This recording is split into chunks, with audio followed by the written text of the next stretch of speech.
my YT family, you're welcome back to my channel. So in today's video, I want to give you detailed explanation on how to start your Poland journey.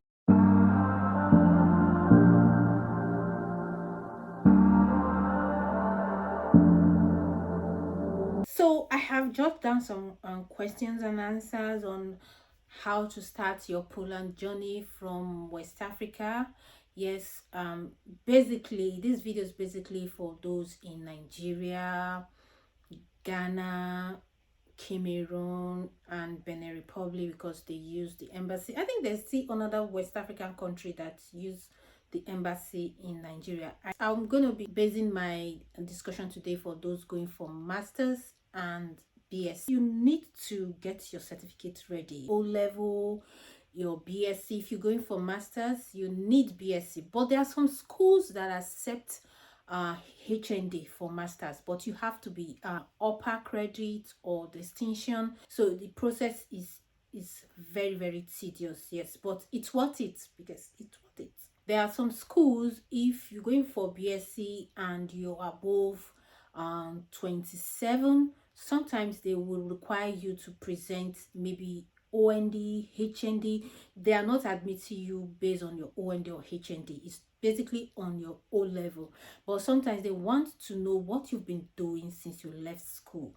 But even if you are 27, 28 and your O level is showing that you graduate 3 years ago, 4 years ago, not more than 5 years since you've graduated, since you've left secondary school, or since you got to your O level, either GC or NECO. NECO is accepted, but mind you, NAPTEC is not accepted.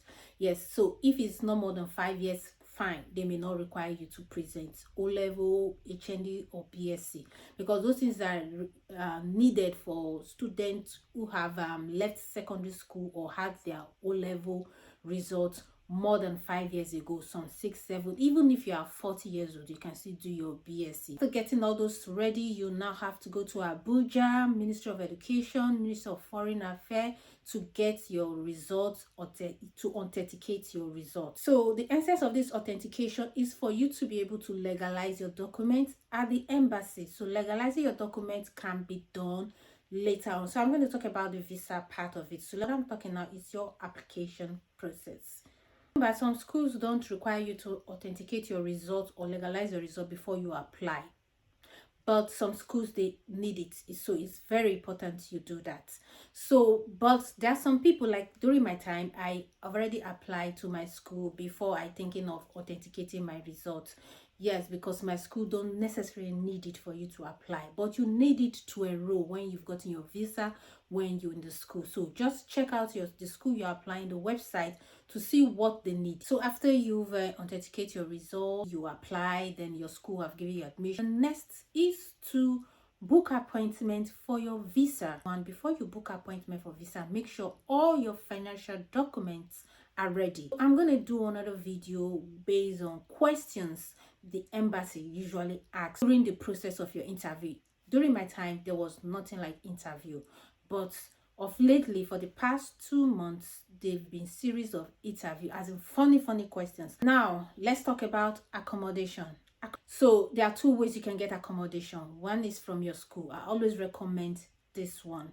Let your school give you accommodation, because they always make sure that all the requirements are needed. So there are some things that need to be in your accommodation letter that your school gives to you. You have to make sure the cost of the accommodation is there, and the duration of leasing this accommodation to you is there. Some schools, like my school, will say, okay, this accommodation is being given to this person throughout the process of her education, her period in the school. Yes, but some schools will tell you the accommodation is being given to you for 1 year, but make sure it's not less than 12 months, which is very important.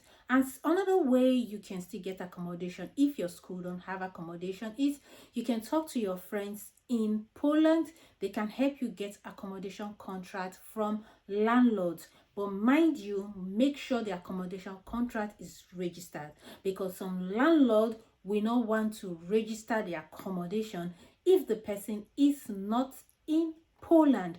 When I mean registering the accommodation, means registering your name that you are one of the tenants in the house. Some landlords don't do it. Most of the landlords here in Poland, they like collecting their rent by hands. Some don't like you transferring it. I don't know why. Some say they don't like paying tax. They don't want the government to know that they have apartment for lease. So this is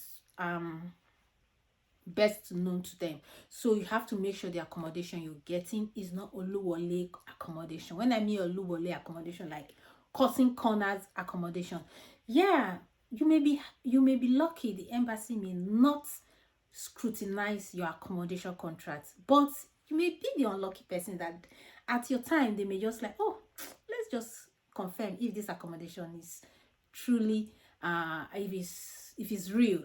So you may be unlucky and they find out that it's not real. So let's talk about insurance. You can only go for your insurance when you've gotten your visa appointment date.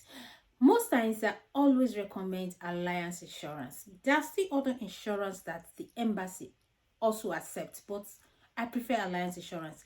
They are always at the top of their game. They are always there to correct any mistake if you have any issues. Next on the list is your flight artillery. So you have to reserve your flight reservation. So you don't need to make payments for your flight. You need to do two-way traffic, like to and fro.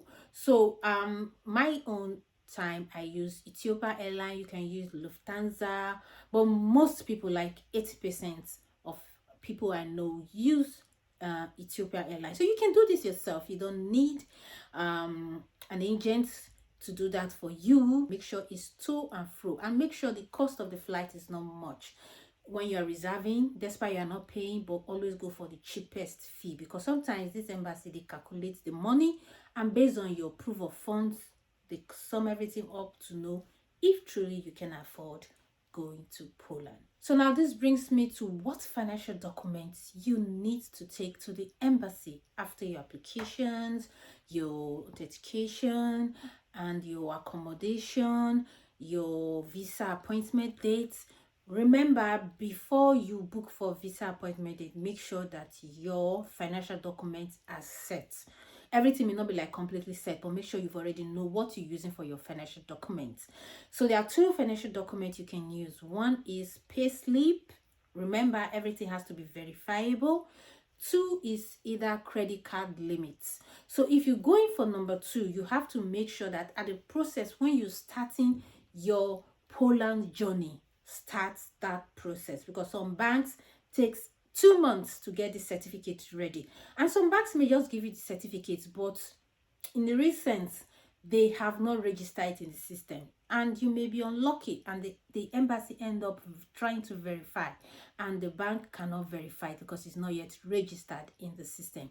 So I always advise, immediately you start your Poland journey, go for your proof of fund, get those things ready.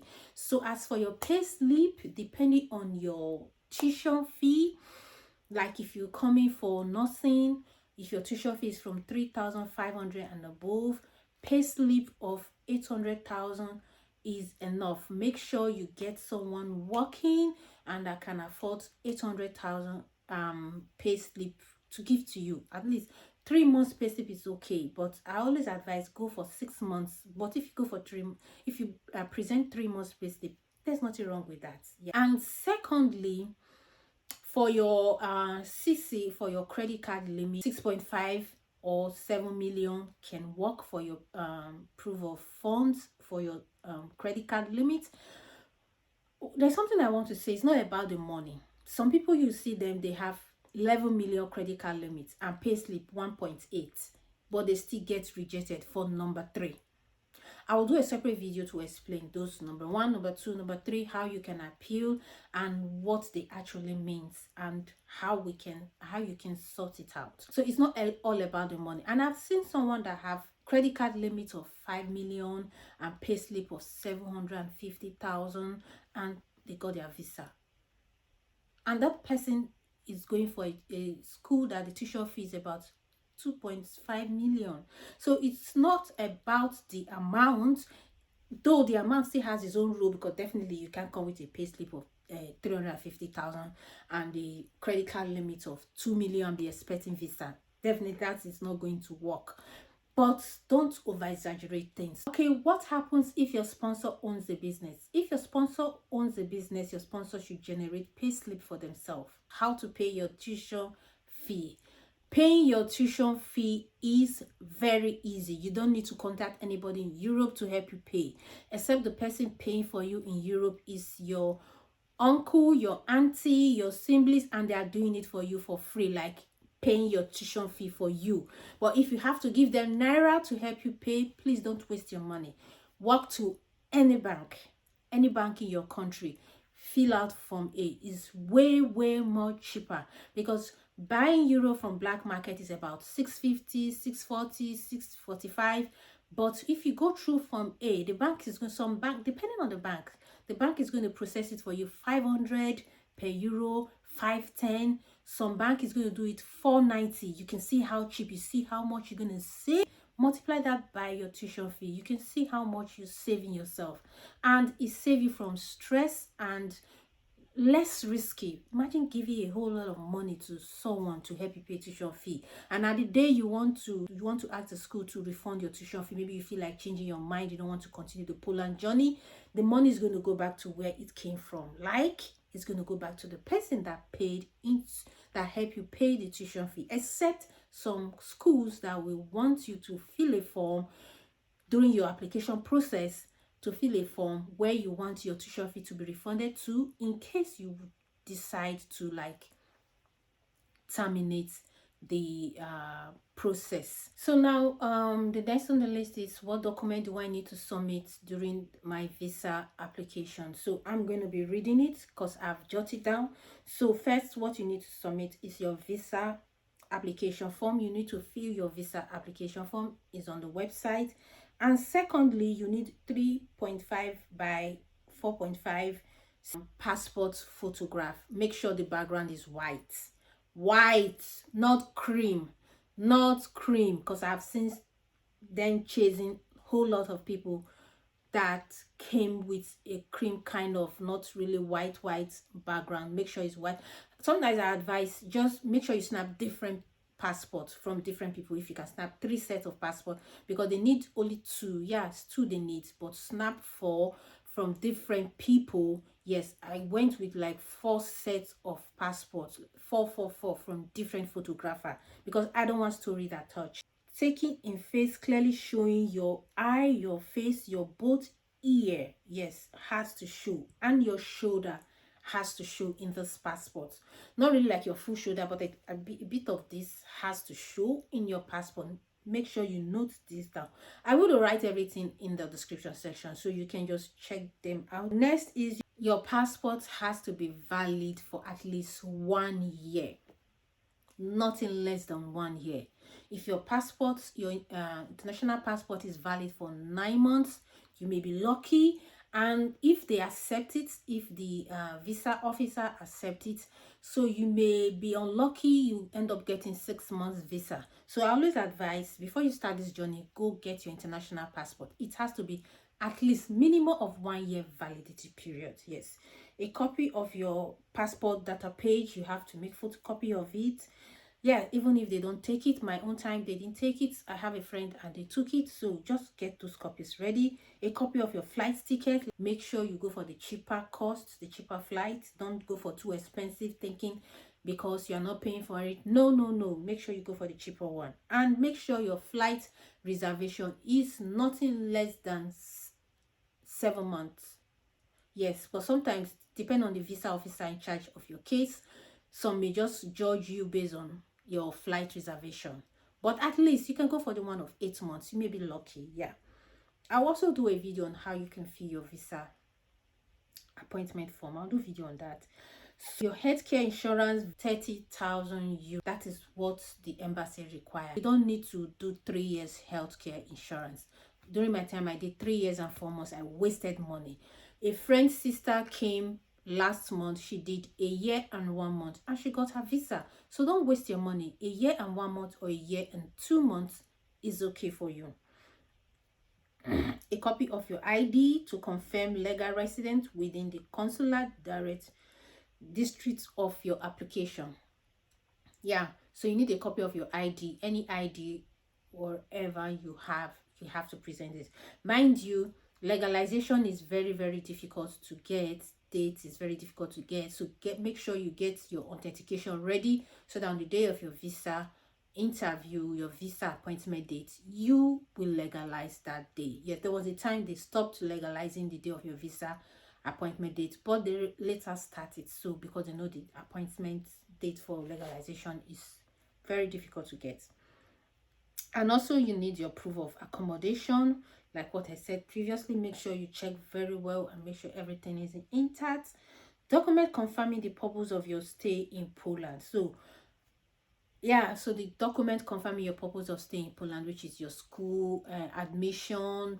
The school admission comes in like, if accommodation is part of it, comes in like 5 pages.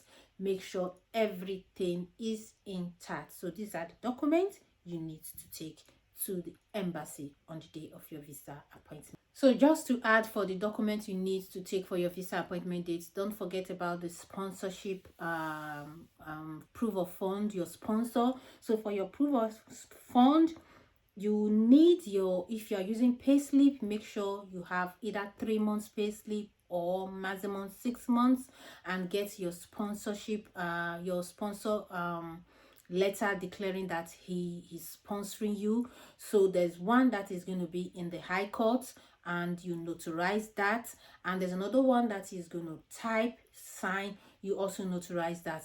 And on that letter that you're going to type and sign, not the one you take in the High Court, make sure that particular letter is stated there the amount he or she is going to support you with monthly.